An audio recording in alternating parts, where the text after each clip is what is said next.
네, 반갑습니다. 오늘도 즐거운 하루 보내고 계신가요? 네, 좋습니다. 항상 긍정적인 마인드로 밝고 활기차게 강의에도 임하시고 공부도 하시고 마무리도 잘 하시길 바랍니다. 이번 과목 두 번째 과목 사무 경영관리 개론 문제를 쭉 보니까 사람에 대한 문제가 몇 문제가 보이고요. 그리고 법에 관련된 문제가 좀 많이 출제된 횟수라고 볼 수가 있겠어요. 그렇다고 해서 우리가 또 뭐 부담 가질 필요는 없으시고요. 또 이 문제를 통해서 또 여러분이 시험 치는 문제에서 또 법에 관련 문제나 사람에 대한 문제가 많이 나온다면 이번 문제를 조금 더 암기를 해 두시면 도움이 되실 거예요. 한번 나왔던 문제가 지속적으로 나오는 경우가 많기 때문에 그래요. 자, 21번 문제가 이제 행정 업무의 효율적인 운영에 관한 규정에서 감열 기록 방식의 팩스로 수신한 문서는 복사해서 접수해야 됩니다. 우선 이 문제와는 상관없지만 이거 왜 이렇게 해야 되죠? 감열 기록 방식이라고 하는 것은 팩시밀리 그 종이가 이렇게 두루마리 형태로 이렇게 말려 있고 미끈미끈한 종이가 아마 있을 겁니다. 그런 종이 아마 보셨을 거예요. 요즘은 이제 팩시밀리도 A4 용지로 그냥 출력이 되지만 과거 팩시밀리 같은 경우에는 감열 기록 방식을 많이 사용을 했었어요. 그 감열 기록 방식 같은 경우에는 빛에 노출이 되게 되면 검게 색깔이 변해버려요. 그렇기 때문에 오랫동안 보존해야 되는 문서를 감열 기록 방식 팩스로 수신을 받았을 경우에 그대로 보존하게 되면 뭐 몇 달 지나서 시커멓게 변해버릴 수가 있기 때문에 반드시 복사를 해서 접수를 해야 된다 이 말이거든요. 그러니까 이러한 문서의 보존 기간은 기본 3년입니다. 3년. 3년 이상의 문서를 의미하는 거다. 2번. 문제를 통해서 그냥 3년이다. 이렇게만 기억을 해 두시면 되겠어요. 보존이라고 하는 것은 보통 이제 그 행정기관에서는 그 하루에도 수십 건의 문서가 발생이 되잖아요. 그런 것들을 일단 다 모아뒀다면 그 문서 보관 창고가 아마 버텨내지를 못할 겁니다. 그래서 이를 법적으로 이제 특정한 연도를 두고 그 연도 이후에는 폐기 처분하는 그런 일을 이제 추진을 해야 되겠죠. 그러니까 이런 것들이 법적으로 이렇게 정리가 돼 있다는 얘기입니다. 보통 이제 기본은 이제 공공기록물 같은 경우는 5년인데 뭐 지금 여기서 말하는 것은 감열 기록, 팩스로 수신한 문서 뭐 이렇게 나온다면 3년으로 기억을 해 두시면 되겠습니다.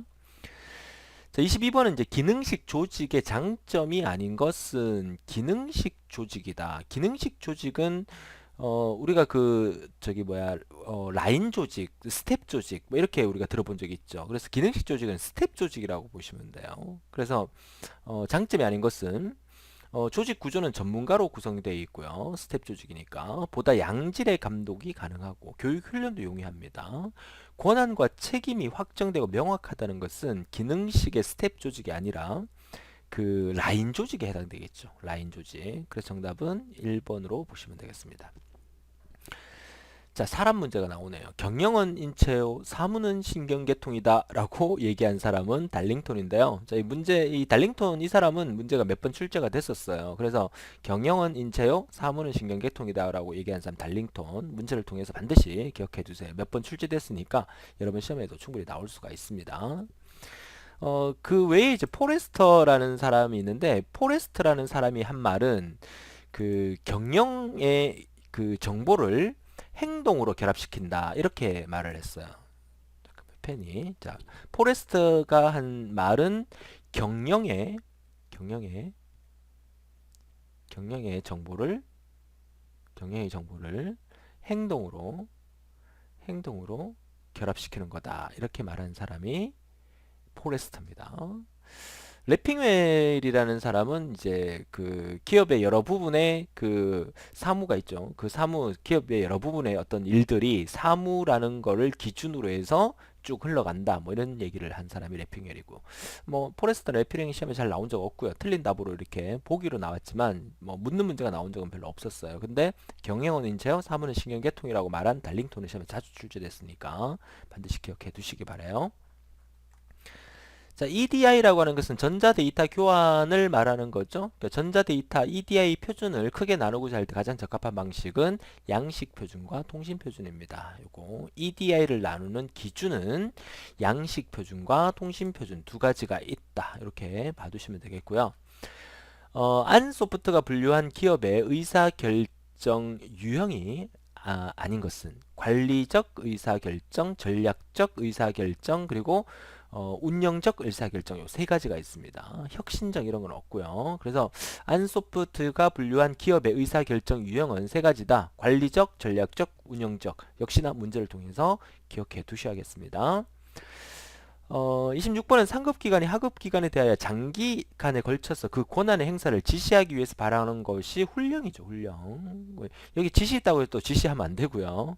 저 훈령이 맞습니다. 훈령이. 상급기관이 하급기관에게 권한 행사를 지시하기 위해서 일반적으로 지시하는 또 바라는 그런 어떤 명령을 우리는 훈령이라고 합니다. 훈령. 자, 기억해 두시고요. 그러니까 법에 관련된 문제는 어쩔 수 없어요. 그러니까 외울 수밖에 없는 부분인데 자주 출제는 안 될 겁니다. 근데 한번 나왔던 문제가 또 나올 수 있으면 한번 봤던 문제는 여러분이 반드시 맞추셔야 됩니다.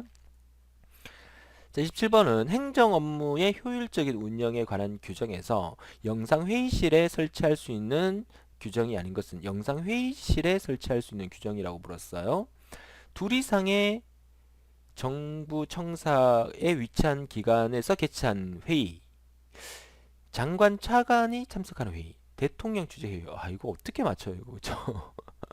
자, 이런 문제는 그냥 뭐 모르겠으면 틀릴 수밖에 없는데 27번 같은 문제가 나오면 어 문제가 똑같이 나올 수 있어요. 그죠? 그러니까 대통령 주재 회의다. 요것만 기억하시고 넘어가도록 하겠습니다. 사실 뭐 이런 거는 법적인 이런 것까지 우리가 다 다루려면 그 범위가 워낙 광범위하기 때문에 이런 문제 나와서 틀린다면 운이 없다 정도 생각하셔도 사실 상관없겠습니다. 제가 만약에 이 지금 공부하고 있는 게 뭐 공무원 시험에 전산직에 출제되는 문제다 이러면 어떻게든지 제가 찾아서 설명을 드려야 됩니다. 왜냐하면 한 문제 때문에 합격 불합격을 좌우하는 그런 부분들이 많거든요. 근데 우리는 이제 100점 만점에 60점 이상이면 다 합격이기 때문에 포기할 문제는 과감하게 포기를 하는 게 좋습니다. 그게 시간적인 부분에서 도움이 되기 때문에요.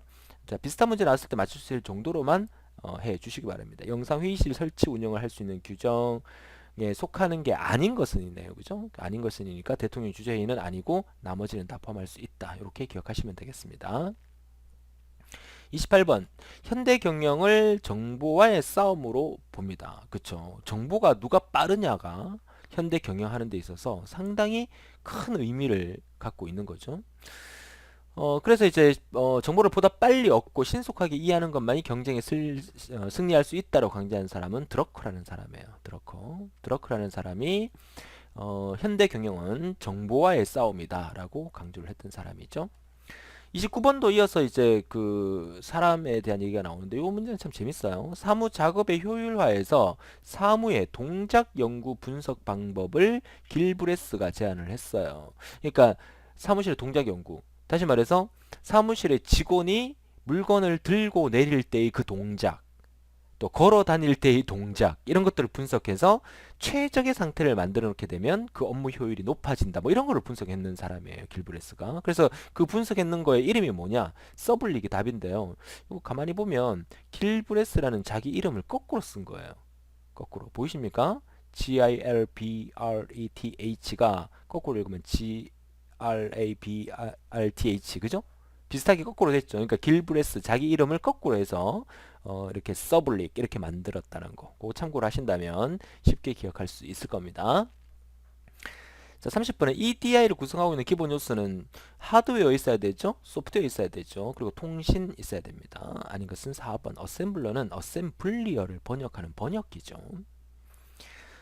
자, 30번 문제도 이 조도에 관련된 문제인데요. 자, 조도는 그 밝기를 나타내는 단위고 그 밝기를 나타내는 단위는 그 사무실에서 근무할 때 조명, 형광등의 밝기가 어떠냐에 따라서 작업하는 사람들의 어떤 피로도가 달라질 수 있거든요. 그러니까 산업안전보건 기준에서 관한 규칙에서 상시 작업에 종사하도록 하는 이거 종사받도록 하는 장소 중에서 정밀 작업의 경우는 300룩스다라는 거 기억하신다면 정밀보다 조금 더 뭐 초정밀이다 그러면 750 정도가 될 건데요. 이 500룩스는 일반 사무실입니다. 일반 사무실. 여러분들 일반 사무실의 조명은 한 500룩스 정도 되고요. 500룩스. 그 다음에 이제 그 초정밀은 750, 지금 정밀은 300이고, 150 같은 경우는 이제 보통 작업, 보통 작업이다. 뭐 이 정도 기억하시면 되겠어요. 정밀 작업은 300이고 일반 사무실 요구 시험에 많이 나왔었어요. 여러분 일반 사무실 같은 경우는 500 룩스라고 합니다. 럭스 500 룩스. 32번 문서 처리. 이거 시험에 자주 나오는 문제입니다. 별표 한 3개 정도 할까요? 자주 등장합니다. 문서 처리 기본 원칙은 3가지입니다. 법령 적합의 원칙, 즉일 처리의 원칙, 책임 처리의 원칙 3가지입니다. 보완의 원칙 이런 건 없고요. 문서 처리의 기본 원칙 3가지, 3대 처리 방식 원칙, 법령 적합의 원칙, 책임 처리의 원칙, 즉일 처리의 원칙, 이 3가지가 시험에 아주 빈번하게 출제되니까 반드시 기억해 두셔야 합니다. 33번 저작권 등록 시 저작자가 등록하지 않아도 되는 것은, 뭐 다시 말해서 여러분들이 책을 한 권 썼다, 그죠? 그럼 그 책의 저작권은 여러분한테 있잖아요, 그죠? 여러분 저작권이 있는데 등록해야 될 것은 저작자의 국적, 대한민국 사람이다, 저작물의 창작 연 월일 언제 만드는 거다, 그죠? 공표를 할 거냐 말 거냐 여부, 그죠? 저작물의 보호 기간은요, 여러분이 직접 지정할 수가 없어요. 이거는 법적으로 지정이 돼 있는 부분이죠. 뭐 보통 이제 살아 있는 동안은 저작권이 유지가 될 거고, 죽고 난 다음에 한 70년 동안 유지가 된다고 합니다. 죽고 난 다음에 70년. 그래서 뭐 내가 뭐 50살에 뭘 만들어서 70살에 죽었다. 그러면 20년 플러스 죽고 난 다음에 70년이니까 그 저작권은 90년까지 된다는 그런 의미로 계산해 보시면 되겠죠. 저작물의 보호 기간은 여러분이 정하는 게 아니라, 저작자가 저장하는 게 아니라 법적으로 저작되어 있다라고 기억하시면 되겠어요. 34번.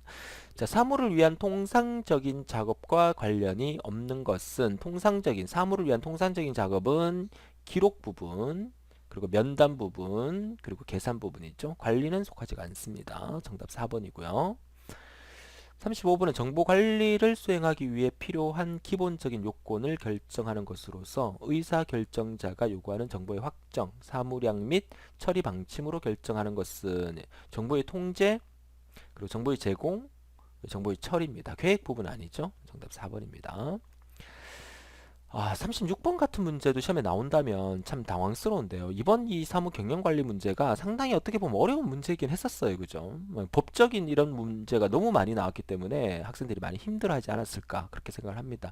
뭐 그렇다고 해서 우리는 꽈락을 맞지는 않습니다. 그러니까 항상 자신감을 가지세요. 어느 여러분이 시험 치러 가셨을 때 네 과목이잖아요. 그 네 과목 중에서 만약에 지금 이 사무 경영관리 개론이 엄청나게 지금 까다롭게 출제가 된 거예요. 이렇게 법적 문제와 사람에 대한 문제가 나온다면 달달달 외우지 않으면 맞추기 힘드니까.